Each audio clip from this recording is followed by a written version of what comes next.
సంగారెడ్డి జిల్లా పటాన్చెరు మండలం చిట్కుల్ గ్రామ పంచాయతీలో తెలంగాణ రాష్ట్ర ఆవిర్భావ దినోత్సవం సందర్భంగా దశాబ్ది ఉత్సవాల్లో భాగంగా మహాత్మా గాంధీ, డాక్టర్ బిఆర్ అంబేద్కర్ విగ్రహాలకు తెలంగాణ తల్లి ఫోటోను పూలమాలలు వేసి జాతీయ జెండాను బీఆర్ఎస్ రాష్ట్ర నాయకులు నీలం మధు ముదిరాజ్ ఆవిష్కరించారు.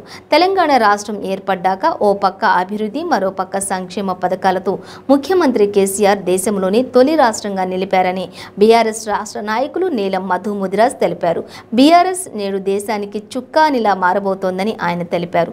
ఇతర రాష్ట్రాల ముఖ్యమంత్రులు సైతం ముఖ్యమంత్రి కేసీఆర్ని ఆదర్శంగా తీసుకుని ముందుకు సాగుతున్నారని తెలిపారు.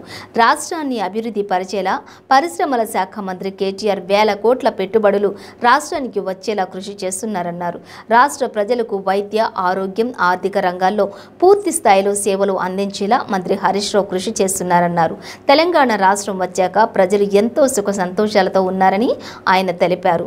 ఈ కార్యక్రమంలో ఈవో కవిత, ఉప సర్పంచ్ విష్ణువర్ధన్ రెడ్డి, వార్డు సభ్యులు కృష్ణ, ఆంజనేయులు, బీఆర్ఎస్ పార్టీ గ్రామ అధ్యక్షులు ప్రశాంత్, మాజీ నీటి సంఘం అధ్యక్షులు చాకలి వెంకటేష్, శ్రీను, కృష్ణ, శ్రీను, ఆశా వర్కర్లు, ఎన్ఎంఆర్ యువసేన సభ్యులు తదితరులు పాల్గొన్నారు.